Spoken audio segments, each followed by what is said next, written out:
Halo, balik lagi di Asumsi Daily bersama gue Lulu Helena.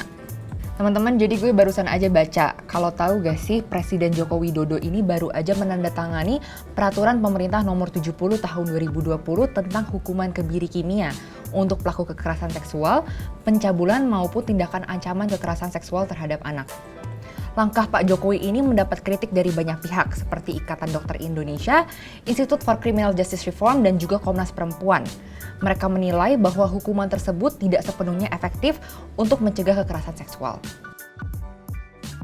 Tapi sebenarnya apa sih yang dimaksud dengan hukuman kebiri kimia? Menurut PP tersebut, tindakan kebiri kimia adalah pemberian zat kimia lewat penyuntikan untuk pelaku pidana kasus kekerasan atau pelaku ancaman kekerasan yang memaksa anak untuk melakukan persetubuhan dengannya ataupun dengan orang lain. Jadi, tindakan kebiri kimia ini adalah prosedur medis yang tidak mengubah bentuk fisik dari alat kelamin. Zat kimia yang dikonsumsi oleh penerima hukuman tersebut mengandung anti-androgen, di mana bentuknya bisa berupa pil ataupun cairan yang disuntikkan ke dalam tubuh pelaku. Nah, fungsi dari kebiri kimia ini lebih mirip dengan kebiri pada umumnya, yaitu untuk memperlemah hormon testosteron dengan menurunkan level androgen di dalam aliran darah seseorang. Kita kaji sedikit secara historis, sejak kapan sih kita mengenal hukuman kebiri kimia ini? Sebelum kita ngomongin kebiri kimia, mungkin kita udah familiar dengan hukuman kebiri alias kastrasi yang sudah dilakukan sejak 8-9 ribu tahun lalu. Dulu itu hewan jantan yang dikebiri bertujuan supaya mereka nggak ribut-ribut banget kalau mau kawin. Jadi yang jantan cuma bisa kawin secara sedikit dan persaingan hewan jantan itu juga turun. Kalau kita mengutip buku A Brief History of Castration, second edition, karya Victor Ticini, praktik kebiri alias kastrasi ini adalah perlakuan paling kuno, mujarab, cepat dan murah untuk mencegah kejahatan, penyakit, kekerasan, dan kelahiran yang tidak diinginkan. Praktik kebiri alias kastrasi ini dilakukan dengan berbagai alasan.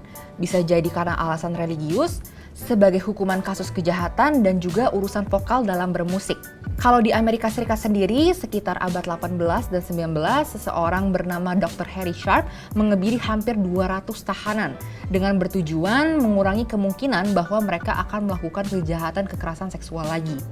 Baru deh di tahun 1944, penggunaan terapi hormon muncul sebagai cara untuk menurunkan testosteron dan mengurangi perilaku patologis pada pria.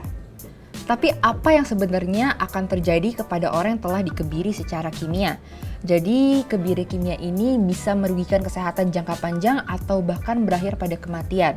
Efek sampingnya ini mencakup pengeroposan tulang, kehilangan massa otot, kegemukan, atau sering merasa lelah.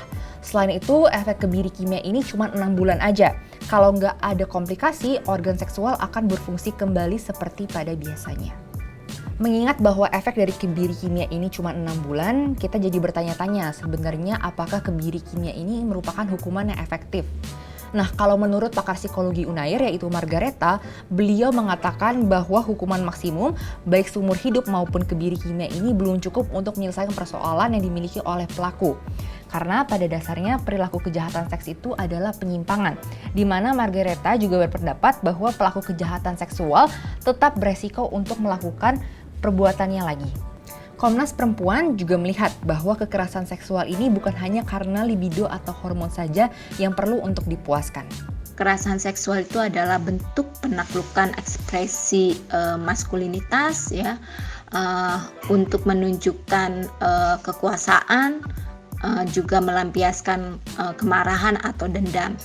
Jadi mengontrol hormon seksual tidak akan menyelesaikan akar masalah kekerasan seksual, yaitu relasi kuasa yang ada di antara pelaku dengan korban.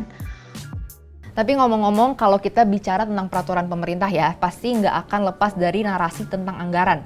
Jadi berapa sih sebenarnya anggaran yang dibutuhkan untuk hukuman kebiri kimia ini? Menurut data tahun 2013 dari Komnas Perempuan, biaya yang dikeluarkan untuk kebiri kimia per orangnya itu mencapai 16 sampai dengan 65 juta. Kalau ini berlangsung selama 2 tahun saja seperti diatur dalam pasal 5 dalam PP tersebut. Pemerintah berpotensi menghabiskan biaya sampai 130 juta untuk satu orang terpidana dengan hukuman kebiri kimia ini. Nah, harganya ini cukup besar ya.